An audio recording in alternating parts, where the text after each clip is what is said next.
Et maintenant, on va continuer notre programme. Donc, je vais inviter Franck Gana, comme Citroën, qui sont là avec nous, et Isabelle Lefort, qui est connectée par Teams. Ah voilà, elle est là. Bonjour Isabelle, merci d'être là avec nous. Bonjour. Donc, on commence par Isabelle. Ouais. Très bien. Vous me donnez le go, c'est bon? Oui? Ok. Ok, super. Merci Chloé, merci tout le monde. Bonjour à tous, désolée. Alors, tout d'abord, mille excuses de ne pas être parmi vous, mais outre que pas mal de déplacements en ce moment, mais j'avoue que les billets d'avion Paris-Biarritz ont énormément grimpé ces temps-ci et que quand on est une association comme la nôtre, il faut faire attention et il y a des rationalisations. Donc, on est ravis aujourd'hui que vous puissiez accueillir notamment Com Citroën pour le comité Forever Young.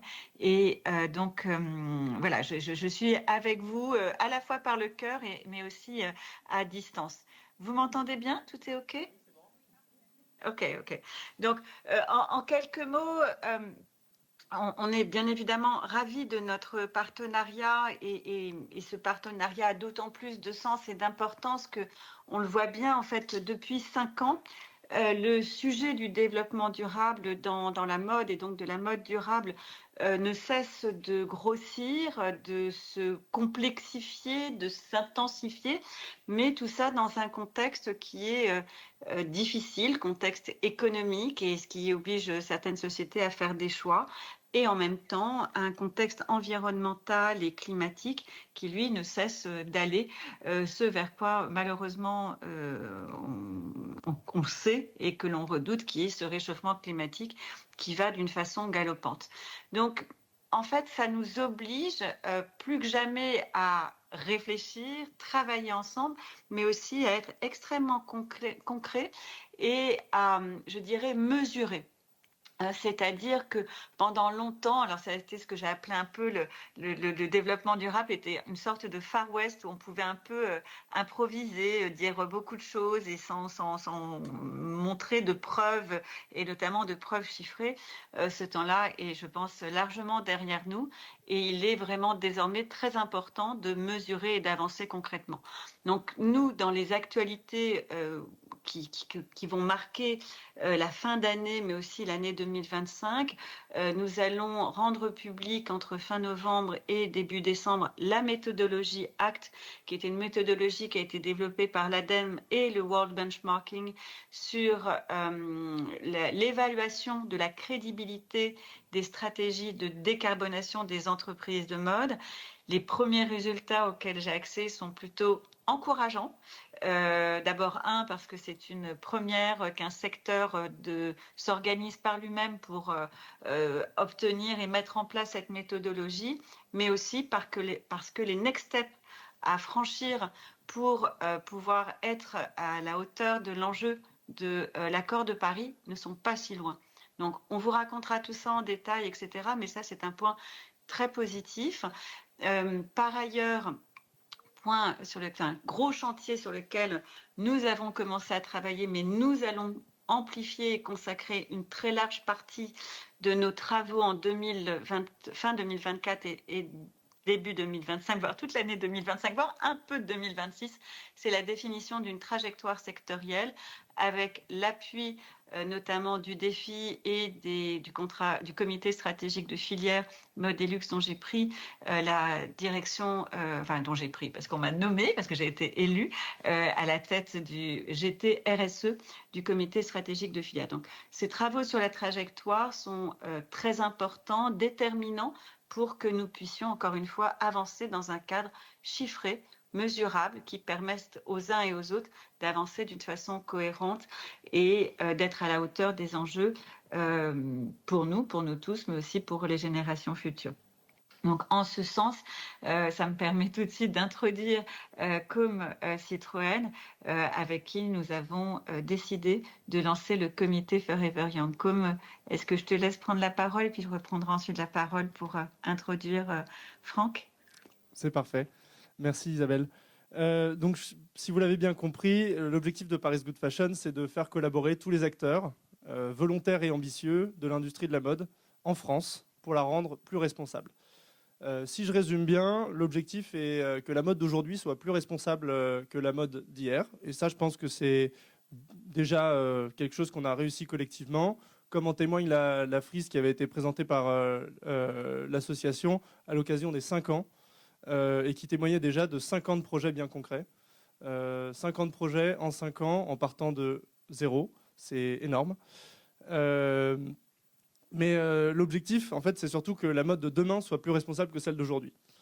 Et pour ça, en fait, quoi de mieux que s'appuyer sur ceux qui feront la mode de demain et qui subiront le plus les conséquences des décisions qui sont prises aujourd'hui, c'est-à-dire les jeunes. Non, normalement, j'ai des slides. Oui.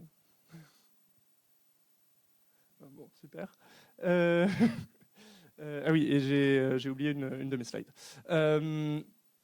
Où j'étais censé vous montrer en fait le climat et le niveau de changement climatique que connaîtront chaque génération. Donc si vous avez 50 ans aujourd'hui, vous serez probablement là en 2050, enfin je vous le souhaite, puisque vous aurez 75 ans. Donc ça paraît lointain, mais en fait toutes les personnes autour de cette table seront probablement là en 2050. Moi je suis né en 1999. Si je vis aussi longtemps que mon grand-père et que je vis jusqu'à 91 ans, ce sera en 2090. Donc 2100, ça paraît très très loin. En réalité, pas tant que ça, surtout pour les plus jeunes d'entre nous. Et ça montre vraiment l'intérêt, en fait, d'intégrer les jeunes, de faire participer les générations futures, de nous rendre acteurs pour des sujets qui nous concernent. Et donc c'est avec cet objectif qu'Isabelle m'a contacté il y a un peu plus d'1 an pour que je constitue le comité de jeunes de Paris Good Fashion, qu'on a décidé de nommer Forever Young, parce que l'objectif est que l'association perdure et continue à être jeune, à challenger et à oser faire différemment. Je vais peut-être retourner un peu et me présenter. Je m'appelle Comme Citroën, j'ai 25 ans, j'ai fait des études d'ingénieur en Angleterre, puis une école de commerce qui s'appelle l'ESCP, et je consacre aujourd'hui l'essentiel de ma vie à la lutte contre le changement climatique. Il y a 2 ans, après des stages chez Pure Projet, donc dans l'agriculture durable, puis dans les équipes de transformation textile de Chanel, je me suis penché sur les droits des travailleurs dans les chaînes de valeur de l'industrie de la mode. C'est un peu long, mais concrètement, c'était aller regarder ce qui se passe dans les chaînes de valeur, voir quel est le contrôle que les marques, notamment, ont sur les chaînes de valeur dont ils dépendent. Et donc, ça, c'était mon mémoire de master et je l'ai fait en collaboration avec Paris Good Fashion. En parallèle, je me suis notamment penché sur le sujet du rôle des jeunes dans la gouvernance des organisations, avec une association qui s'appelle Force of Nature. Je pense qu'en fait, c'est cette combinaison de facteurs qui ont fait qu'Isabelle a fait appel à moi pour initier ce comité de jeunes il y a un peu plus d'1 an. Et donc, dans cette aventure, nous nous sommes embarqués avec 6 autres jeunes de moins de 30 ans,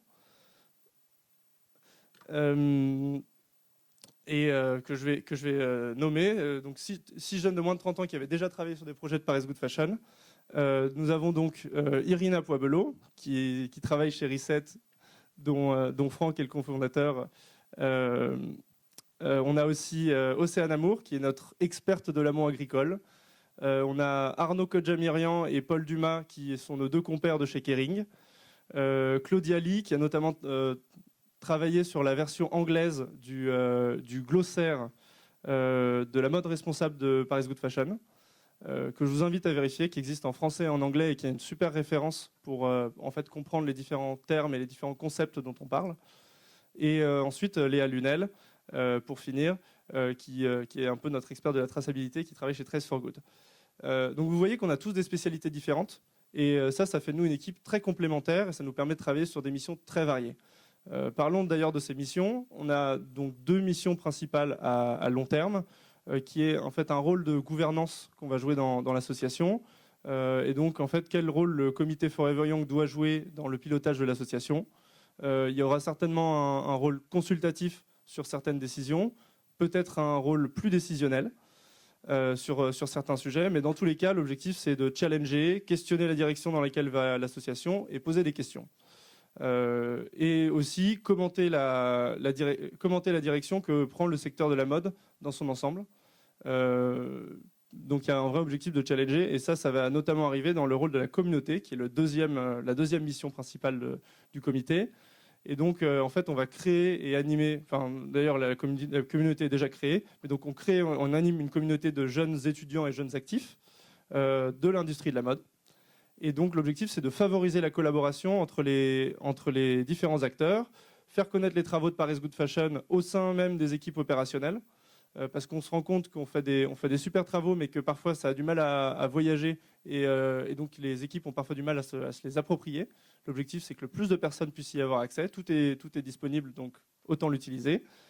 Et ensuite, lancer des réflexions à travers notamment une série de conférences qui verra le jour avant la fin de l'année et qui va porter probablement sur le questionnement des business models. Donc questionner les business models actuels et prévus dans l'industrie de la mode.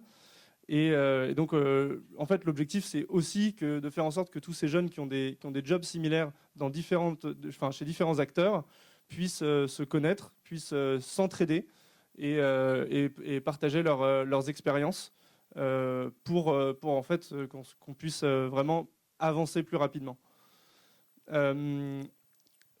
À date, on a déjà plus de 30 personnes qui nous suivent et avec qui on échange à propos de cette communauté. L'objectif, c'est d'atteindre 100 personnes le plus rapidement possible et pourquoi pas beaucoup plus. On a en plus de ça des missions qui sont ponctuelles. Donc, par exemple, nous intervenons en tant qu'experts au hackathon de Chanel. Donc, nous participons à l'élaboration des contenus qui sont donnés aux participants lors du hackathon qui aura lieu le mois prochain et qui rassemblera 200 à 300 participants des équipes de Chanel et des étudiants. Nous intervenons également en tant qu'experts pour assister les participants et nous sommes aussi membres du jury. On avait vraiment été mis au cœur du projet, donc on remercie vraiment Chanel de nous avoir fait confiance pour ça. Et d'autant plus que le hackathon nous a permis en fait, de financer le développement du comité et de nous doter d'un premier budget de fonctionnement. Il y a ensuite un projet sur les données environnementales qui lui va durer un peu plus longtemps, que l'on fait avec la Fédération de la haute couture et de la mode et qui part d'un constat que les données environnementales en fait elles peuvent aller dans tous les sens, qu'on a du mal à identifier quelles données sont précises, lesquelles sont fiables, d'où elles viennent, etc. L'objectif, c'est de démêler un peu toutes ces choses-là, d'avoir un travail d'enquête pour essayer de comprendre d'où ça vient et où ça va. Et donc, l'objectif, ça va vraiment être d'avoir une approche de qualification, presque de notation des différentes sources, des différentes bases de données, comme par exemple pour les principales fibres qui sont utilisées dans l'industrie de la mode et du luxe. Donc, on ira regarder le coton, la laine, le cachemire, etc. Et on va commencer à travailler sur ce projet très prochainement. Et enfin, on a eu accès à des opportunités exceptionnelles. On se retrouve au cœur des activités de Paris Good Fashion et on bénéficie de l'expertise et des savoirs de l'équipe opérationnelle et de tous les membres. Dans le cadre du hackathon, on a aussi bénéficié d'une formation à la prise de parole. Encore une fois, merci Chanel. Et on a eu l'occasion de participer aux travaux de Paris Good Fashion avec l'Université de Cambridge sur des sujets de sustainable manufacturing. Et par exemple, on était encore à Cambridge il y a 2 semaines avec des participants de 8 marques, 6, 7, 8 marques qui font partie du projet. Donc ça, c'est vraiment exceptionnel, d'autant plus qu'on sera probablement inclus dans la suite du projet. En bref, le comité Forever Young nous prend un peu de temps. Mais on fait vraiment avancer les choses et on est toujours récompensé à la fin, et donc ça c'est vraiment génial. Pour revenir au sujet de la communauté qui pourrait intéresser un certain nombre d'entre vous, si vous avez moins de 30 ans, que vous travaillez dans l'industrie de la mode et que vous voulez donner de votre temps pour rendre cette industrie plus responsable, rencontrer des jeunes comme vous, apprendre des choses avec nous et travailler à tout ça en passant des bons moments, très important. Je vous invite à me contacter. Vous pouvez me contacter par LinkedIn, me parler après. Enfin bref, ce ne sont pas les moyens qui manquent et on en parlera un peu plus avec grand plaisir. Et si vous avez des jeunes en tête pour nous rejoindre, n'hésitez pas non plus à nous les proposer. Enfin, en tant que jeune, je pense que c'est très important de mentionner que j'aurais pu aussi vous parler des 1000 autres projets qui sont arrivés sur ma route au cours des 3 dernières années. Par exemple, le fait que je vais donner des cours à l'ESCP à partir de janvier ou mon engagement en politique. Ce n'est pas le sujet d'aujourd'hui, mais ça montre qu'on peut faire beaucoup de choses. Et souvent, ce qu'on estime impossible peut devenir réalité simplement en osant essayer. Pour conclure, n'hésitez pas à explorer, n'hésitez pas à vous engager, n'hésitez pas à donner de votre temps aux projets et aux causes qui vous sont chères. N'hésitez pas à prendre l'initiative quand vous pensez qu'une cause le mérite. Et si ça vous tente, engagez-vous avec nous.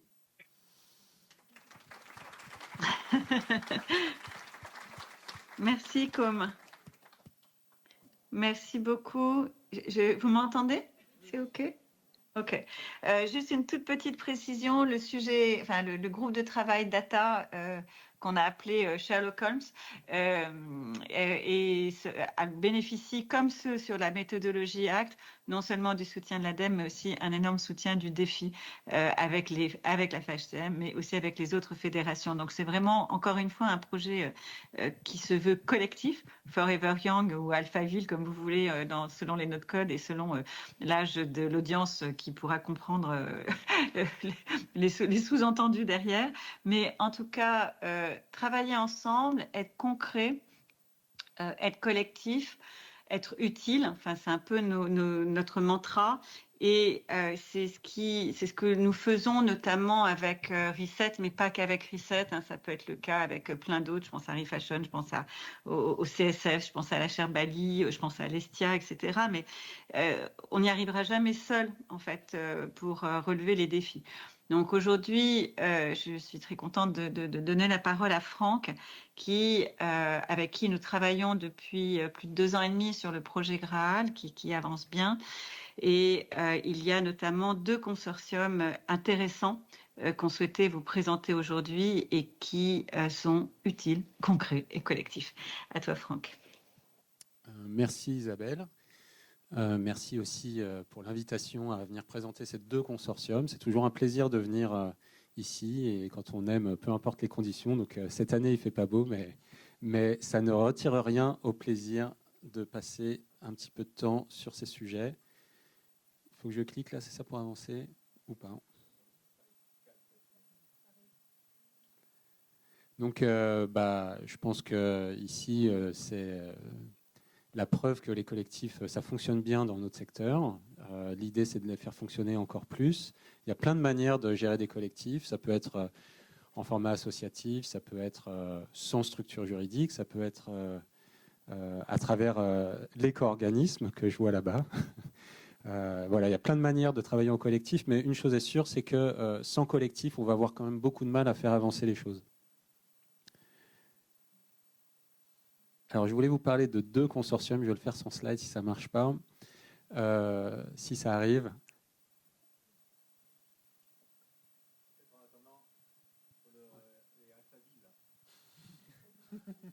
Il tourne encore en concert. Hein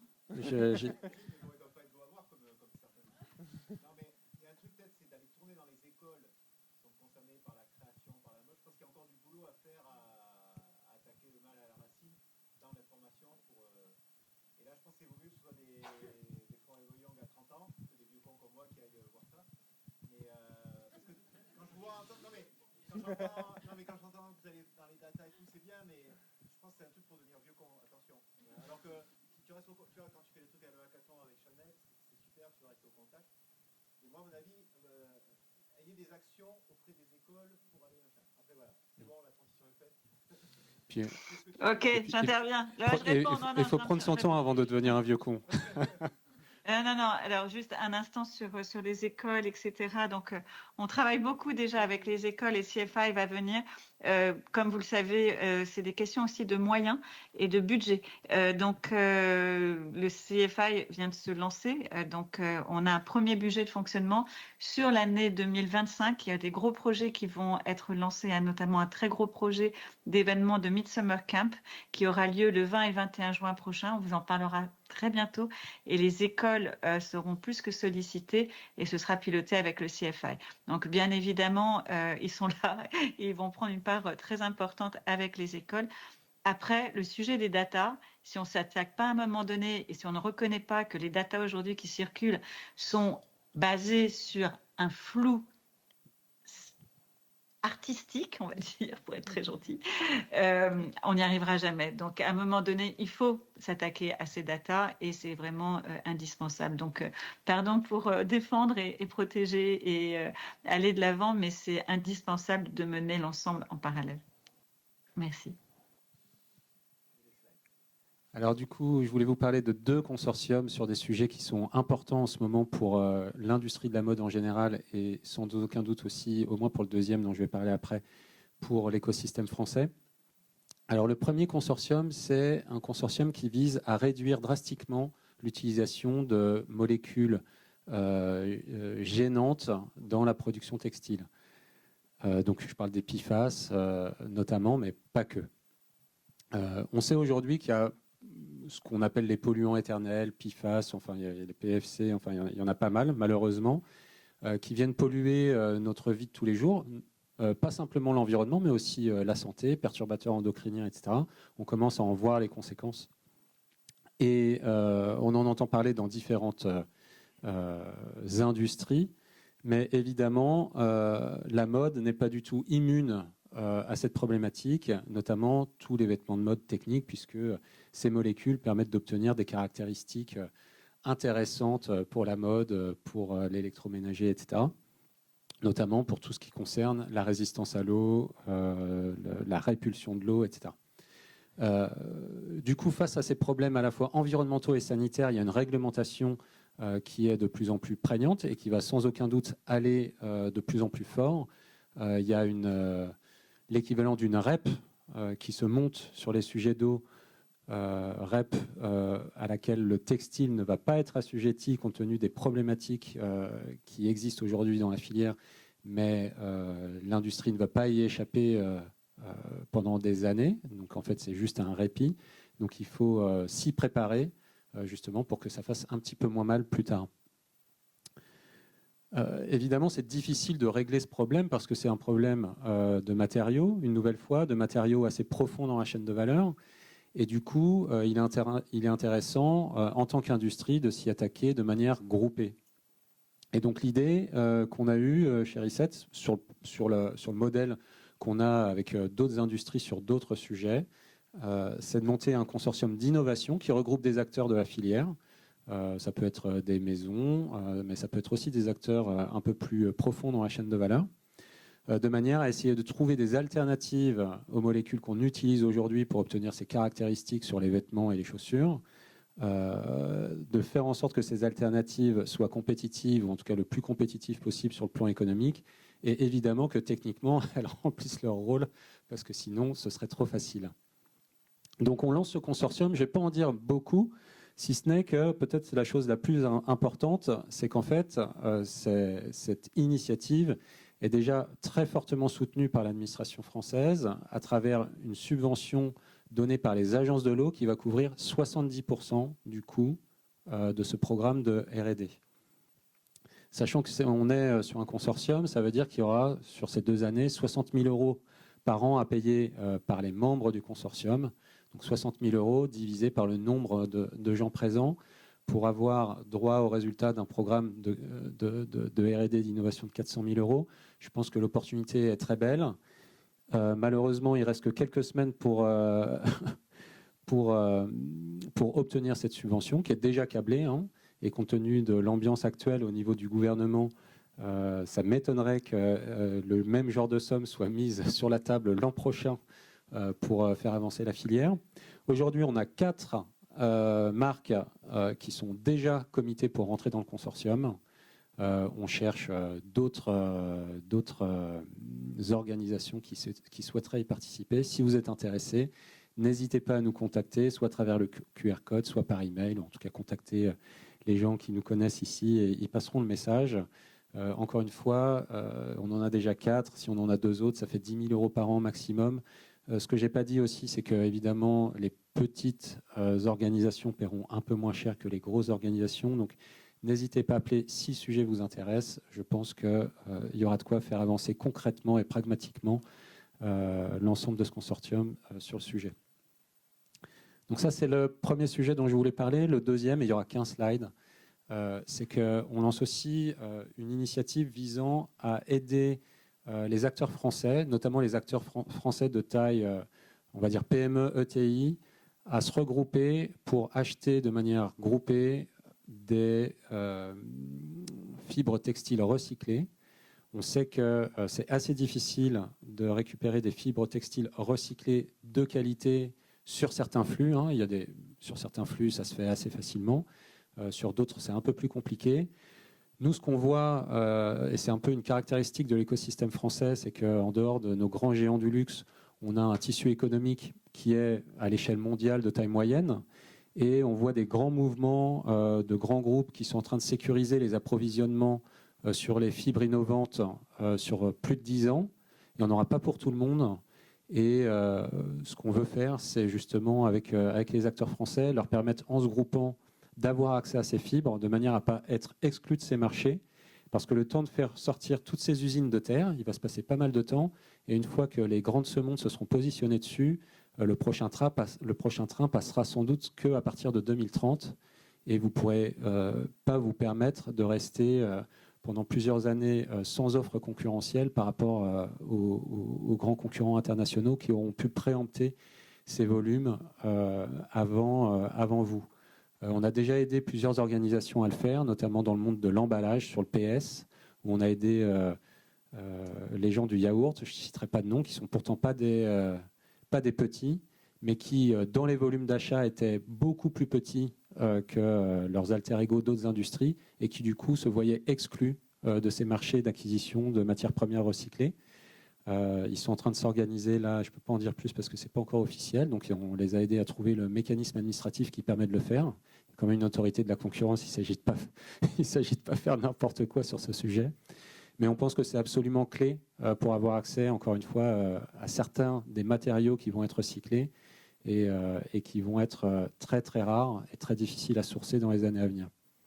Donc pareil, si le sujet vous intéresse, que vous soyez petit ou gros, souvent on essaye de convaincre les gros d'aider les petits sur ces sujets, parce que je vois des gens de Decathlon là-bas. Mais je sais que Decathlon essaye aussi de le faire. N'hésitez pas à nous contacter, on sera ravis. Et puis, s'il y a d'autres idées de collaboration, nous, on est prêts à aider à chaque fois qu'on le peut, et à la mesure de la taille de notre organisation. Et puis, merci encore pour la belle énergie qu'il y a ici.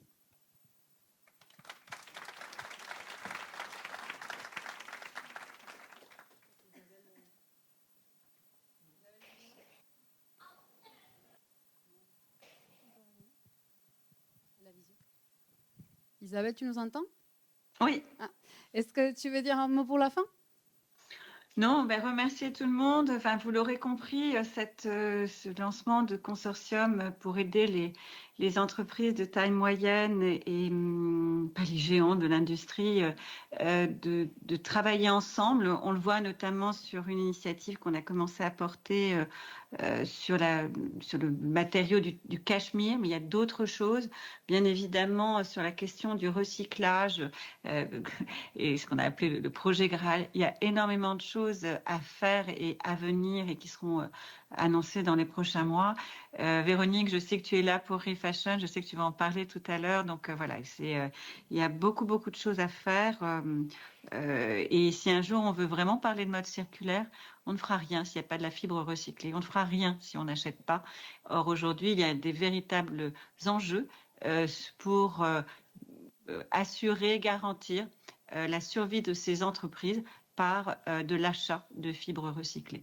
Donc, d'où l'idée de ce consortium et d'autres sujets et projets qui arriveront. Merci infiniment et désolé encore de ne pas être avec vous en présentiel.